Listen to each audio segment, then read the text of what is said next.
खुलुमबाय आं सिबि रानि ब्रह्म आंनि एसबि बड' निउज चेनेलाव नोंथांमोनखौ बरायनाय थाबाय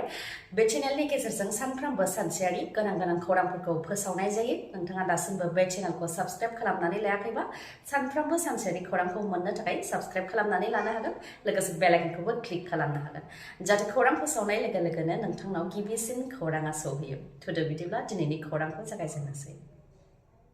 क'क्राझारनि रुपनाथ ब्रह्म सोरखारि देहा फाहामसालिया सानसे जोबस्रांहैगोन नामा क'क्राझारनि रुपनाथ ब्रह्म सोरखारि देहा फाहामसालिनि सायाव सोर गाज्रि नोजोर होदों मोनफानि उनाव मोनफा क'क्राझार आर&बि सोरखारि देहा फाहामसालिनि एसेट बा धोन सम्पति मुवा बेसाद डिपार्टमेन्ट बायदिफोरखौ बोखांनानै लांदों क'क्राझारनि आर&बि देहा फाहामसालिखौ फोजोबस्रांनो थांखि लानायनि हेंथायै गसंदों बारग' मन्थ्रि प्रमिला रानि ब्रह्मआ रायजो राजाफोरखौ लोगोआव लाफानानै धरनायाव जिरायदों प्रमिला रानि ब्रह्म बिथाङा फोरमायथिदों दि क'क्राझार आर&बि सोरखारि देहा फाहामसालियाव थानाय सम्पति आरो सेटआपफोरखौ बोखांनानै लांगासिनो दङ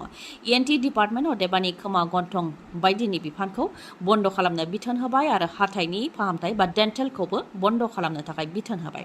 ब्लाड बेंकखौबो लानानै थांसिगोन होननानै बुंथिदों प्रमिला रानि ब्रह्मआ रुपनाथ ब्रह्मआ ब्रिटिशनि समाव नांबोनाय दैदेनगिरि बिथांनि मान सन्मानखौ रैखा खालामनो थाखायनो रुपनाथ ब्रह्म सिभिल हस्पिटालनिफ्राय सम्पतिफोरखौ बा बिफानफोरखौ बोखांनानै लांनायनि हेंथा धरना होदों होननानैबो फोरमायथियो बिथाङा लोगोसे बुंथिबावोदि आर&बिनिफ्राय क'क्राझार मेडिकेल कलेजाव लाङाब्लानो क'क्राझार मेडिकेल कलेजानो जानाय नङाखौ मिथिनो मोन्दों नाथाय जों गोलाव सम सोमावसारनायनि उनावसो मेडिकेल कलेजखौ मोननो हादों बेनिखायनो मेडिकेल कलेजनिया आलदायै बाजेट थानांगौ नाथाय मेडिकेल कलेजनि बाजेटआ बहा थांखो होननानैबो सोंथि खालामो प्रमिला रानि ब्रह्मआ लोगोसे मेडिकेल कलेजाव गोदानैसो सेटआपफोर लाबोनो नांगौ गोदान बिफान थिसननांगौ नाथाय क'क्राझार आर&बिनिफ्रायसो गासैखौबो दैखांनानै लाङोब्ला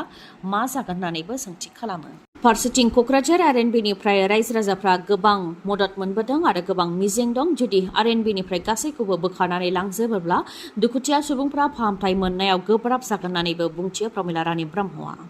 बिसायख'थि जोब्बाय फिथाइ फोसावनायाबो जोब्बाय आरो सोरखारबो दानो थांगासिनो दं गासै खामानिफ्रा जोबनायनि उनाव खामानि मावनो जागायफिनबाय आसाम सोरखारा फैबाय थानाय समफोराव मा खामानि मावगोन बेफोरनि सोमोन्दै फोरमायथिदों आसामनि गिबि मन्थ्रि डक्टर हेमन्त बिश्व शर्मा बिथाङा जेरै मुख्यमन्त्रि आत्मनिर्भर आसाम आसनिनि गेजेरजों 2 लाख लन मोननो थाखाय जायफोर आर'जलाइ होदोंमोन बिथांमोननो गिबि किस्ति हिसाबै 1 लाख रां होनाय जासिगोन सेप्तेम्बर दाननि गेजेरावनो गिबि किस्ति हिसाबै 30,000नो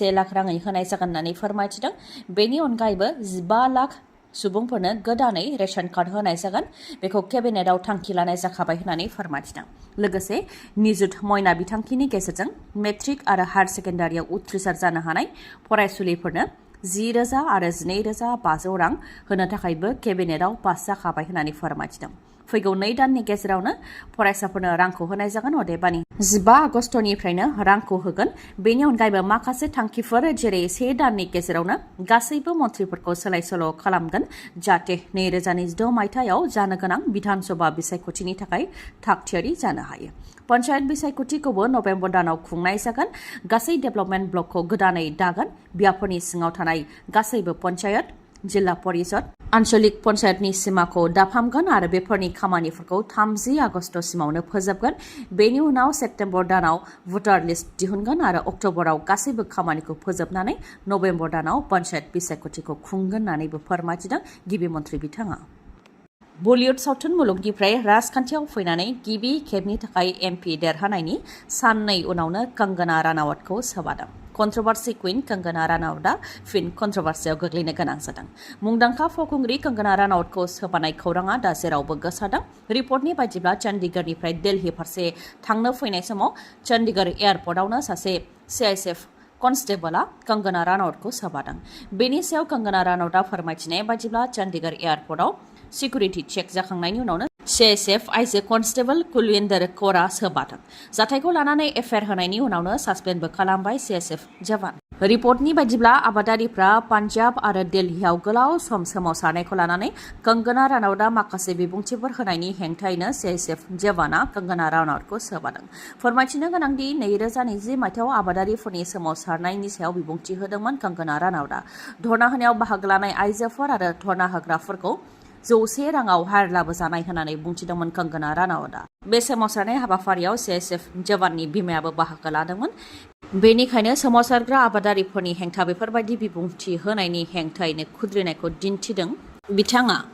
2020 मायथाइयावल' नङा 2021 मायथाइयावबो सोमावसारनाय आबादारिफोरनि हेंथा बिबुंथि लाखिदोंमोन कंगना रानावतआ आरो सोमावसारग्राफोरखौ आबादारि नङा उदखारिसो होननानैबो बिबुंथि होदोंमोन जाय बिबुंथिखौ लानानै गोबां सावरायनायावबो गोग्लैनो गोनां जादोंमोन कंगना रानावतआ। बीजेपी सरकार माने मुवा बेसादनि बेसेन बांनाय बीजेपी सरकाराव मुवा बेसादनि बेसेना बांनायाव बांदों फिन पेट्रल डिजेलनि बेसेन बांदों थांनाय 8-9 दान सिगांसो पेट्रल आरो डिजेलनि बेसेना बांदोंमोन नाथाय बिसायख'थिनि थाखाय रायजो राजाफोरनि गोसोखौ गावसोरनि फारसे बोनो थाखाय बिसायख'थिनि सिगां अदेबानि फेब्रुवारि दानाव पेट्रल आरो डिजेलनि बेसेनखौ 2 राङै खम खालामनानै होदोंमोन नाथाय दा बिसायख'थि जोबखांनायनि उनाव मोनफानि उनाव मोनफा मुवा बेसादफोरनि बेसेनखौ बांहोनायखौ जागायदों बीजेपी सरकारा दा फिन पेट्रल आरो डिजेलनि बेसेनखौ बांहोदों पेट्रलनि बेसेना लिटारसेयाव 1 रां 16 पैसा आरो डिजेलनि बेसेना लिटारसेयाव 1 रां 12 पैसा बांदों नाथाय बेयो खालि पेट्रल डिजेलनिल' बेसेन बांनाय नङा बेनि गोहोमा गासैबो मुवा बेसादफोरनि सायावनो गोग्लैगोन गारि मटर गाखोनाय समाव थांलाय फैलायनि भाराया बांगोन मुवा बेसादफोरनि बेसेनाबो बांगोन पेट्रल आरो डिजेलनि अनगायैबो थांनाय साननैसो सिगांसो आसामाव टल टेक्सफोरखौबो 3निफ्राय 5% बांहोदोंमन अदेबानि बीजेपी सरकारा खालि थाद'नाय गैयालासे बेसेनफोरखौ बांहोबाय थादों जायजों हाराहास्ति जानो गोनां जादों सरासनस्रा सुबुंफोरा। बड'फा UN ब्रह्म सुपार 50 मिशननि गेजेरजों सा 50 UPCनि थाखाय आरो सा 50 APCनि थाखाय फरायसाफोरखौ बेसेन नाङै फोरोंथाय होनो थाखाय फोसावबाय बिटिआर सरकारनिफ्राय। UPCनि थाखाय निउ दिल्लीआव बाजिराव एन रेड्डी इन्स्टिटिउटआव 11 दाननि थाखाय बेसेन नाङै फोरोंथाय होनाय जागोन आरो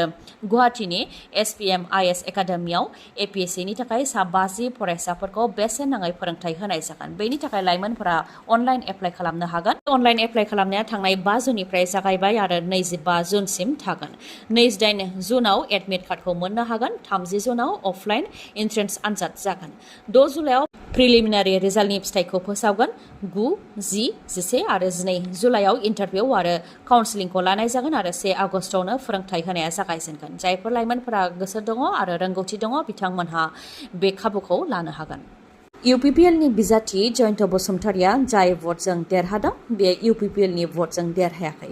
NDAनि भट लानानैसो देरहादों बे गोख्रों अजदखौ होदों MCLA मुनमोन ब्रह्मआ BPF दला पर्बतजरायाव मोजां फिथाइ बा बांसिन भट मोननो हानायखौ लानानै BPF दला पर्बतजरायाव साबायखर बावनाय हाबाफारि बानजायदों बे हाबाफारिनिफ्राय मुनमोन ब्रह्मआ बुंथिदों दि बिटिआरनि रायजो राजाफ्रा दासिमबो हाग्रामा महिलारी आरो BPFनि सायाव फोथायनाय दङ। जयन्त बसुमतारिया जाय भटजों देरहादों बेयो UPPLनि भट नङा NDAनिसो भट BJP AJP आरो गुबुन गुबुन दोलो आफाद गासै मोन 8 ज' जानानै BPF दोलो हारसिंजों जुजिदोंमोन अब्लाबो BPFआ खालि 2-3% भट खमनि थाखाय जेननो गोनां जादों होननानै बुंथियो मुनमोन ब्रह्मआ आरो हारसिं दोलो हिसाबै रुजुयोब्ला UPPLनिया जोबोद खम आरो BPFआ गोजौआव दं आरो बे बिसायख'थिजों बेनो फोरमान जायो बर'नि राजखान्थियाव UPPLआ जायगा गैया होननानैबो बुंथियो मुनमोन ब्रह्मआ हाग्रामा महिलारियाबो बुंथिदों दि UPPLआ खालि गाव हारसिङै 10-20% भट मोनदों 80% भटआनो गुबुननिफ्राय फैनाय भट बेनिखायनो जिंगा दासि बिटिसिखौ गोहोआव लाबोफिनगोन होननानै बुंथियो हाग्रामा महिलारिया लोगोसे बुंथिबावदि रायजो राजाफ्रा गोबां भट होदों BPFआ हारसिङैनो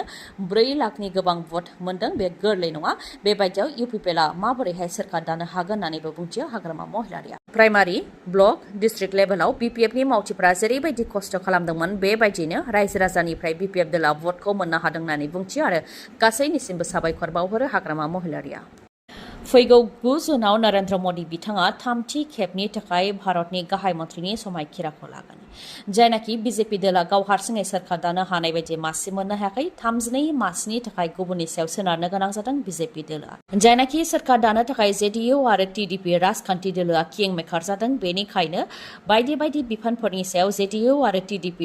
राजखान्थि दोलोआ नोजोर होदों होननानै रिपर्टआव मोननाय जादों खौराङाव गोसारनाय बायदिब्ला नितीश कुमारनि JDU राजखान्थि दोलोआ रेल बिफानजों लोगोसे मोननै बिफानखौ बिदों बेनि अनगायैबो बिहारखौ स्पेशल स्टेटास खालामनो थाखाय दाबि खालामदों आरो अग्निवीरनि सायाव जाहाथे नायबिजिरनाय जाफिनबावो बा नायसंनाय जाफिनबावो बेनि थाखाय दाबि खालामदों ओजोंहाय मोन 6 मासियाव देरहासार जानो हानाय टिडिपि राजखान्थि दोलोआ लक सभानि स्पिकार दाबि खालामनायजों लोगोसे मोनबा मन्थ्रि बेनि मादाव फाइनान्स मिनिस्ट्रिखौबो गावसिनि आखायाव बिदों होननानैबो मिथिनो मोननाय जादों। लोगोसेनो अन्ध्र प्रदेशखौबो स्पेशल स्टेटासनि थाखाय दाबि दैखांनायखौ मिथिनो मोननाय जादों। नाथाय हम मिनिस्ट्रि, फाइनान्स आरो डिफेन्स बे मोनथाम गोनांथार बिफानखौ बिजेपिआ गावसिनि आखायावनो लाखिगोन होननानैबो सुलुंनिफ्राय मिथिनो मोननाय जादों। क'क्राझार लकसभा बियाबखौ बर'फ्रा 10 बोसोरनि उनाव मोनफिननो हादों। 10 बोसोर गुबुननि आखायाव दंमोन क'क्राझार लकसभा बियाबा। देरहाखांनायनि उनाव जयन्त बसुमतारी बिथाङा क'क्राझार लकसभा बियाबनि रायजो राजाफोरनि थाखाय मा खामानि मावगोन बेनि सायाव फोरमायथिदों। बिथाङा फोरमायथिदों दि भुटाननिफ्राय फैनाय दैजों आबाद फोथार, हा-हु गोबां लाख हेक्टर हाया खुरखालांजाबाय, बेखौ रैखाथि होनो थाखाय खामानि मावगोन होननानैबो बुंथियो बिथाङा। बेनि अनगायैबो बिथाङा बुंथिबावो दि थांनाय 10 बोसोराव गोबां दुंहाव थासारि जादोंमोन, नाथाय UPPL बीजेपी सोरखार फैनायनि उनाव गासैबो रैखाथि मोनबाय।